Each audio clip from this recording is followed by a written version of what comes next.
سبحان الذي أسرى بعبده ليلا من المسجد الحرام إلى المسجد الأقصى الذي باركنا حوله لنريه من آياتنا إنه هو السميع البصير۔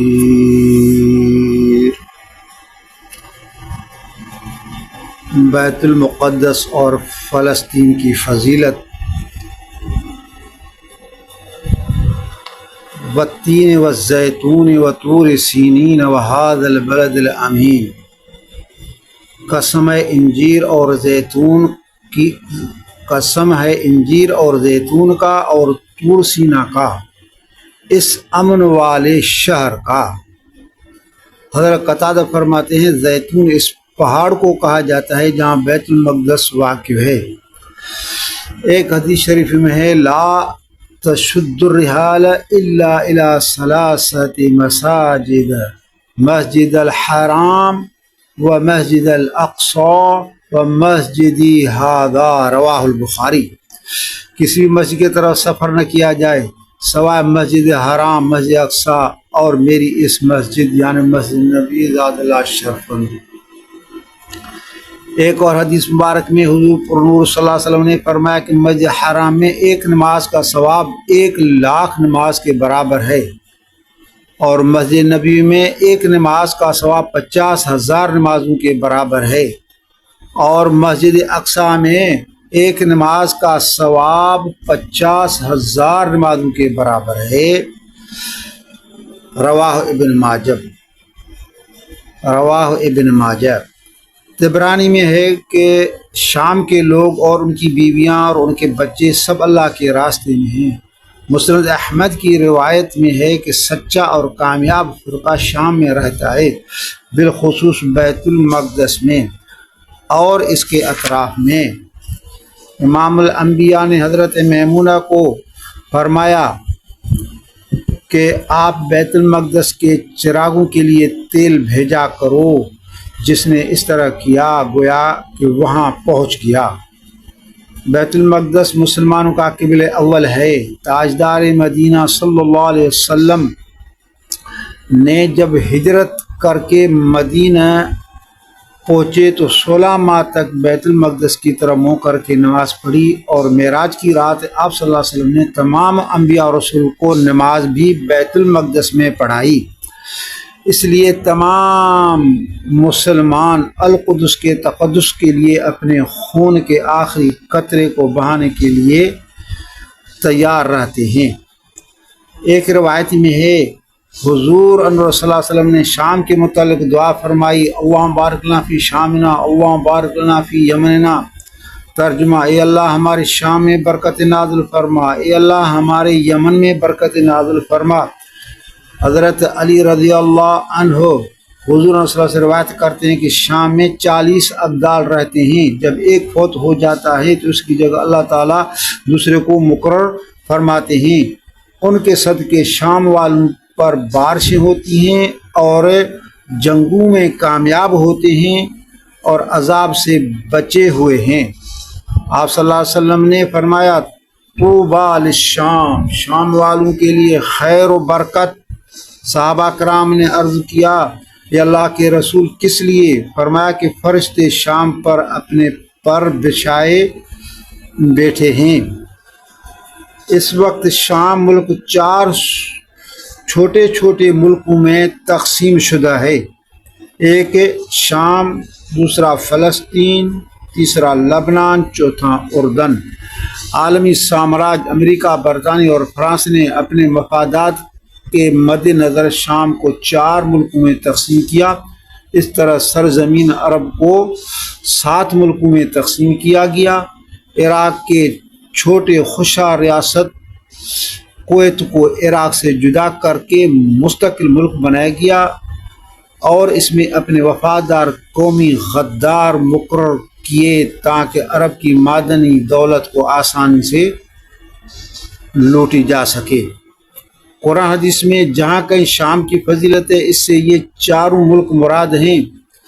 اس سے بڑھ کر اور کیا فضل ہو سکتی ہے کہ انبیاء اور رسول کا مولد مسکن، پہلے انبیاء علیہ السلام کا مولد مسکن مدفن ہے، یعنی جائے ولادت، رہائش اور دفن کی جگہ، اور مسلمانوں کا قبلہ اول ہے۔ انبیاء سابقین کا قبلہ بھی بیت المقدس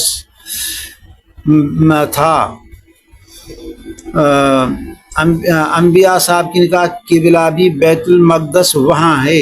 اس سرزمین پر قیامت کے دن اللہ تعالیٰ انصاف کا ترازو قائم فرمائیں گے، اور قیامت کا روز حشر جہاں تمام انسانوں کو جمع کر کے اللہ تبارک و تعالی حساب کتاب لیں گے، وہ بھی شام کی سرزمین ہوگی۔ بیت المقدس کے قبلہ صخر والی جگہ پر عرش معلیٰ رکھا جائے گا۔ مسلمانوں کا قبلہ اول بیت المقدس مسلمانوں، عیسائیوں اور یہودیوں کے لیے یکساں متبرک مقام ہے، اس لیے سب کی کوشش رہی ہے کہ ان کا بیت المقدس پر تسلط ہو۔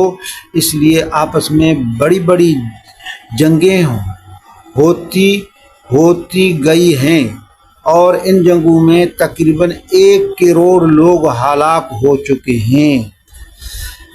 کبھی کوئی تو کبھی کوئی فاتح رہا۔ اس وقت یہودی قابض ہیں۔ بیت المقدس کی تاریخ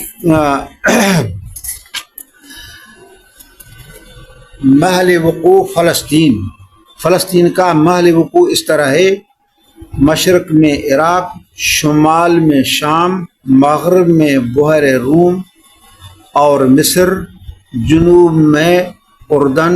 فلسطین کا رقبہ 27,000 مربع کلومیٹر ہے۔ موجودہ اسرائیل کا کل رقبہ 20,699 مربع کلومیٹر مشتمل ہے۔ فلسطین کا پرانا نام کنان ہے۔ اسرائیل حضرت یعقوب علیہ السلام کا نام ہے۔ آپ کے 12 بیٹے تھے اور ان کی اولاد کو بنی اسرائیل کہا جاتا ہے، لیکن عمالقہ قوم نے ان پر قبضہ کر کے بنی اسرائیل کو مصر کی طرف جلاوطن کیا تھا۔ بالآخر فرعون کے علاقے میں آ گئے۔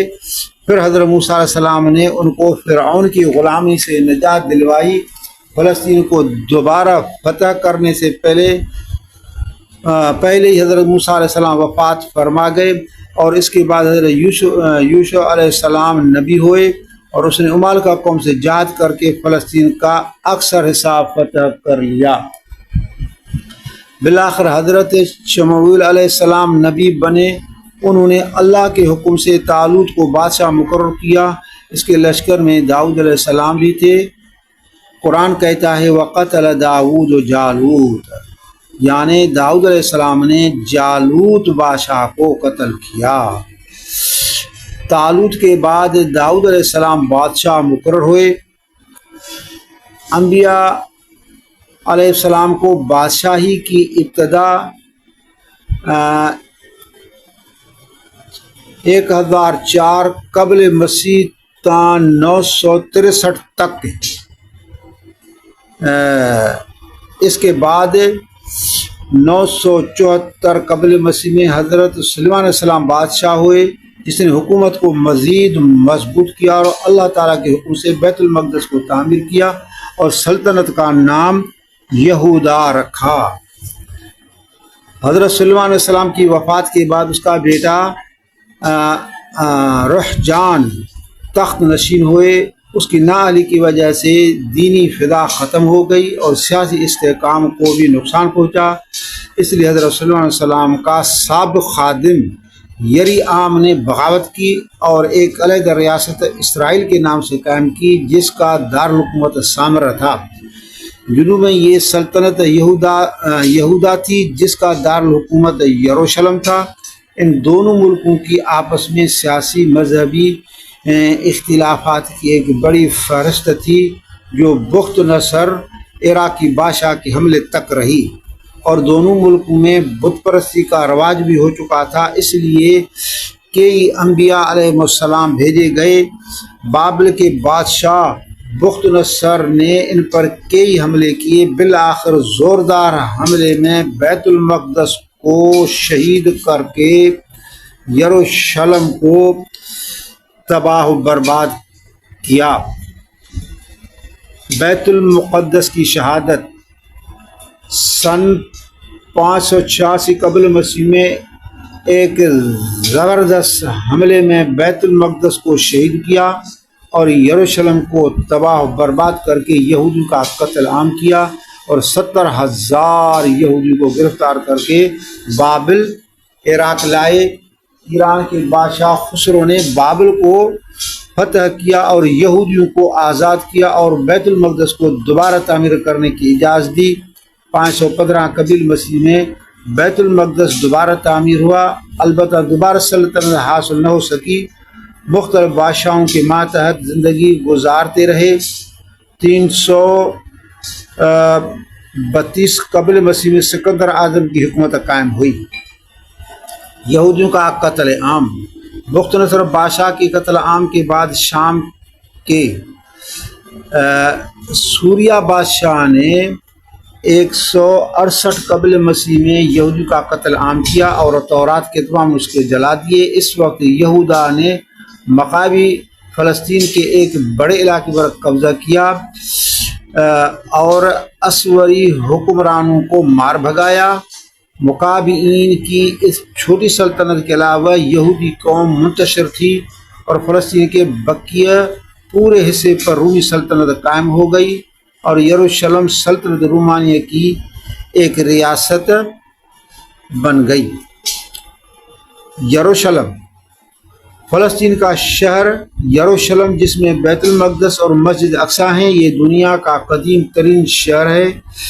جتنا یہ شہر قدیم ہے اتنا ہی اس میں ظلم و بربریت ہوا ہے، کئی بار تباہ برباد ہوا، اور جتنے انقلابات اس شہر نے دیکھے کسی اور نے نہیں دیکھے۔